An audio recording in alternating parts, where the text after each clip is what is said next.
Hey guys, I hope that you guys are doing amazing wherever you are. My name is Shikha and I welcome you to my videos. I'm so grateful that you guys are listening, watching, commenting, giving me feedback. I really appreciate it. You have no idea how much.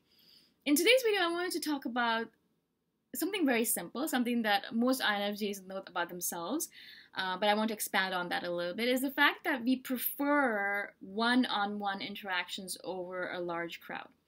I think it's one of those things about INFJs that I think everyone knows, even our friends will know that we prefer sitting down at dinner or at a coffee shop with one friend or two friends rather than a crowd of people. Recently, I was, having dinner with a friend. I was really happy. We were interacting. I hadn't seen her in a while. She's a really good friend of mine.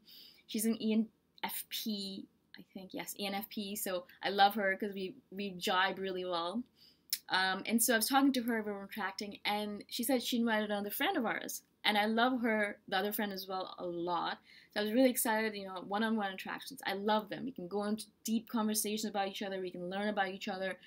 I know these two people. I know that their energy is great, so I know that I'm not going to have to protect myself. I can just be myself, blah, blah, blah, right? That other friend of ours, she's not an extrovert, but sometimes she has extroverted times. And she brought like a posse with her. Posse? She brought a bunch of people with her. She brought like 15 people with her. Well, not 15. Seemed like 15. It was like 6 or 7 people with her. Like, they were just like, people kept on coming over and over again. We had to like convert one table into 2 and then 3 and then 4. And I'm just sitting there, I'm like, oh my goodness, where are all these people coming from? I don't know if I can do this. I should just leave right now. There's just too much energy. There's too much mixed stuff, too many mixed signals. I feel a little stressed out. Like, I had to really take a step back. So as I did, as I always do, I escaped to the washroom for a bit. So I excused myself and I said, I have to just visit the washroom. And I went to the washroom and I just stood there for a little bit, gathered myself, calmed myself down, and I said, okay, you know what? You rarely get to see these people. You rarely get to see these friends of yours. Just relax and enjoy yourself. Have a little bit of food, have a little bit of conversation, and if it gets too overwhelming, just leave, right? I had to do like a pep talk. I went back and it was fine. I just kept on talking to my one friend and I just did one-on-one interaction. So whenever I'd speak to someone, I spoke to one person at a time and then I spoke to another person at a time. I didn't do like the whole let's talk to the table kind of thing, which I really despise. That is when I really realized that, even though I'm an extrovert at times and I can go into a party and I could just talk to random people, I always talk to one person at a time.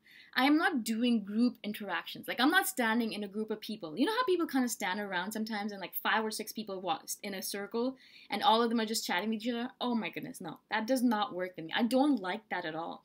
If I'm standing with someone, I want to be standing with 1 or 2 people that I really like, really love, and I'll have a conversation with them. Even in a crowded party, I just want to be interacting with 1 person or 2 people max. I am not talking to 3,000 people at once. It is way too distracting, way too much energy coming at me, way too much going on. I would just go insane, right?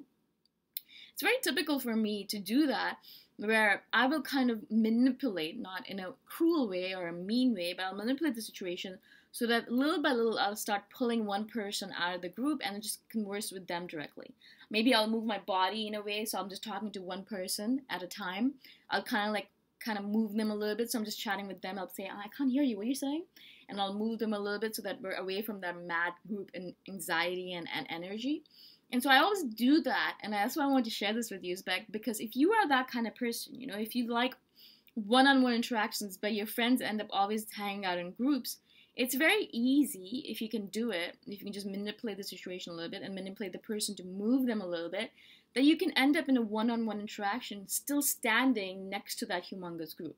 That is usually what I end up doing. It's really interesting because there'll be a big group of people there, and I'll be in the back or I'll be in the side interacting with one person at a time. And then that person will go back into the group, and another person I'll pull one other person out to talk to them. Not obviously directly pulling them, but kind of manipulating it so that it happens that way. And if they don't want to leave the group, that's it. That's fine. I don't need to talk to someone. I'll just walk around the party. I'll just look at people. I'll smile here or there. I'll do a little bit of dancing. I'll pick up a little bit of food. And then I'll eventually end up again in a one-on-one interaction. It's funny to me how often that happens. I think my max, is like 1 to 3. So me standing with 3 people. I think that would be the max of it. I can't do more than that. I can't be talking to too many people at once because it literally, not only is their energy coming at me, negative, positive, their beliefs, their, I'm becoming a chameleon. It's harder to, take on the qualities of the people around you if there's 6 or 7 of them. You don't know, you get confused, and INFJs get confused very fast. I get confused really fast. I'm thinking to myself, who should I emulate? This person or that person? Or how should I be behaving? This or that? Can't do it. So you usually end up like leaving in that situation. If there's too many people and too many big groups, I'll just walk away. I'll just walk out of the party and go home without saying goodbye to anyone because I don't want to interrupt. Or I'll just try to manipulate the situation. So I'll try to have a one-on-one interaction. And if that's not possible, then I will escape to the washroom, give myself a pep talk to stay for a little bit longer, or I'll just leave the party completely. I don't care. If the party or like the situation, social gathering is not conducive to me having long, deep conversations with people, then I don't really care anyways. I don't want to do small talk, and I don't want to be with a big group of people talking about random nonsense. I don't care. I really don't want to waste my time on that. I have very little time on this planet. Whatever amount of time I have left, I don't want to be doing things that I don't want to do, right? So I'm totally fine leaving the party. I have no FOMO in that regard, because if I'm not going to have a deep conversation, I don't want to have a conversation at all. Make sense? I hope it does. It's a short video, but I just wanted to share these opinions with you, this kind of scenario. If you guys have any questions, let me know. If you guys have any feedback, please let me know, or suggestions for videos. I'll talk to you guys in the next video. Bye for now.